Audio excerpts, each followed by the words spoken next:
Alright, what's up everybody, it's Shblef, and today we are playing some Rainbow Six Siege. Now, before you ask too many questions, let me explain. You're probably thinking, Shblef, why are you the only person in this game? Are you in a custom game? And the answer to that is yeah, okay, I am. Now the reason is, because I'm about to talk to you guys about this new meta that I made up. Alright? Crazy meta. It's a game changer right here. Okay, so here's some context. So you know how Lion and Finka, well mainly Lion, are gonna be a big part in the meta because you know they were just released and Lion's got a very good kit going on for him. So what my thought process was, if Mute can block Lion's ability when you're standing in there, why would you even use mute jammers to block drones when you can use it to block a Lion? It could be centered around Lion's whole kit. Okay, so here, put it this way. So I'm gonna put one here. You're thinking, okay, yeah, that blocks the doorway. But wait, the only problem is with this is when you're placing these, you don't know what the radius is. So if they could, you know, fix something like that. Okay, so they're all placed now. Now I know this isn't the best setup right now because somebody could come down the stairs and easily shoot all of these out. But, look at this. So if you're in this room, you know, you're obviously just going to be sitting here or sitting over here and you're going to be holding angles. So it doesn't really matter that much. But if you wanted to roam here and you wanted to hold down this whole area, you can move between this whole hallway, okay, without getting pinged at all. So the usefulness of that is when you're pinged by Lion, they expect you to be standing still. Because he has no notification that you're standing in a mute drone. You know, he can guess if you get droned out. He can guess. But for the most part, they're not going to know. So they're going to be assuming you're standing still. But in reality, okay, you could be moving through this whole hallway, you know, peeking these angles, coming over here, sitting right here, peeking that angle, doing all that stuff. And they would have no idea. You could be moving around. And you don't even have to do it here, okay? You didn't want to do it in the hallway, alright? You didn't want to do that. You decided to do it over here on these stairs, okay? You could set it all up on these stairs here. This whole level. You could watch here. You can hear here. You got over here. Move through here. You could hold stairs without having any issues here. Boom, bam. And you can also hold here. And watch right here, this angle. So, you kind of get the idea going on, but if you wanted to get real fucking crazy, okay, you don't have to put them near the objective. And this is where the whole moving part comes into play. So you're in a laundry room, okay, and let's say that you know, whatever, you have some telepathic sense or whatever, your sixth sense, like, oh, they're gonna attack from upstairs, okay? So they're gonna attack upstairs. Now you don't even have to sit in the objective. So you're holding down this whole section upstairs without having to worry about any Lion attacks or any Dokkaebi attacks, because they're gonna ping, and for the most part, they're gonna ping and just immediately rush into the objective, okay?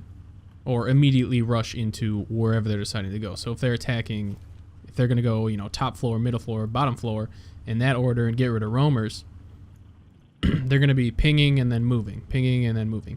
So he's going to ping here, and he's going to be like, oh, no one's in here, or they're not moving, so now's my chance to attack. But you're going to hear them coming in. You're going to hear that breaking. You're going to hear them coming in as the ping is going down, and you'll just be able to move there.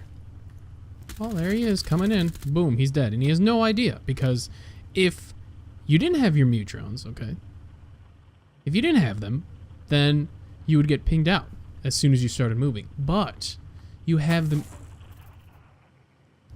mute drones in place. I did not mean to do that. You have the mute drones in place.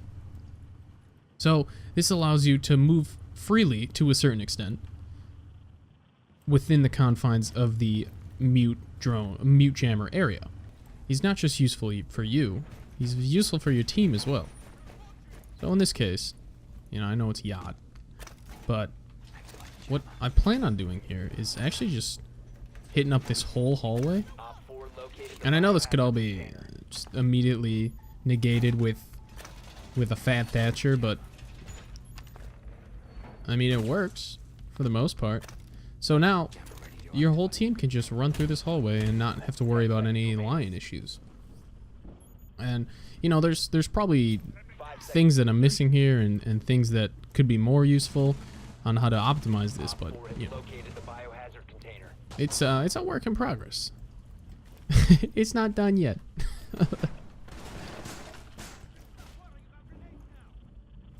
Alright, this is all provided that they pick line. If not, then mute can be used normally. And you don't really know that until the round actually starts. So, what you can do is set up all your mute jammers first in the doorways to get any drones out, and then pick them back up and then transfer them. And that might take a while, but it might be worth it.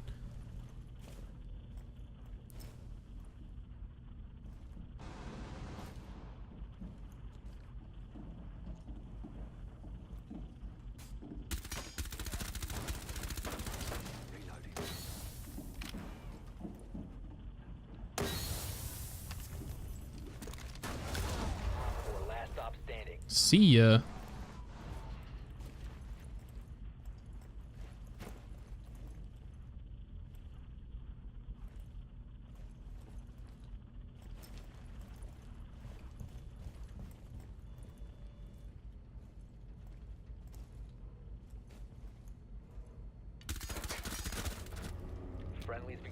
Now, that's not a very good example of how to use the mute jammers, because they didn't have a lion, okay? It was just me. But in the case of, you know, a lion, it's going to allow a lot more freedom when it comes to movement. And this will definitely help, especially in a ranked game where movement is very important, or especially in bomb. I think it would be moving mute would be more important in bomb, because you'll be able to mute the locations between the bomb sites. So if somebody decides to plant and then the lion throws down the ping, you'll be able to transfer between those bomb sites and get the defuse out or kill the person planting without having to worry about being tracked. Because, you know, if you get tracked, you're basically insta-dead unless you can get out of there somehow. So it has a lot of application, and I think this is something that could actually be useful if people or me take the time to optimize it and get like the whole setup actually going and figuring out the proper spots to place it.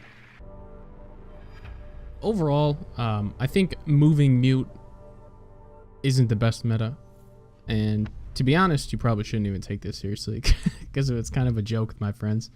I was like, I'm going to be a roaming mute now, and I'm going to call him moving mute, and he's going to be the best meta. Probably because I just wanted to play mute more, so I made an excuse for me to start using him, and you know, it actually turned out to be pretty interesting. Was it useful? I don't know.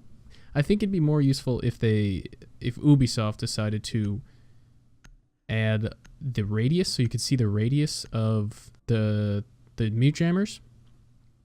That would make it a little bit easier to create a nice path. But for the most part, I think he can have utility outside of just blocking reinforcements or doorways for drones. As I said, specifically for bomb, and I haven't tried him in bomb. I think it'd be good. So next time I'll probably be digging a little more deep into this moving mute meta. And then I believe in next episode, since this has already gone long enough, I'm going to be talking about the banana team. Now, you guys are probably familiar with the banana team because it's just a yellow team. But yeah, it's the best meta right now. The banana team. Alright, well, I think that's going to do it for this episode. I will see you guys in the next one. Thank you for watching.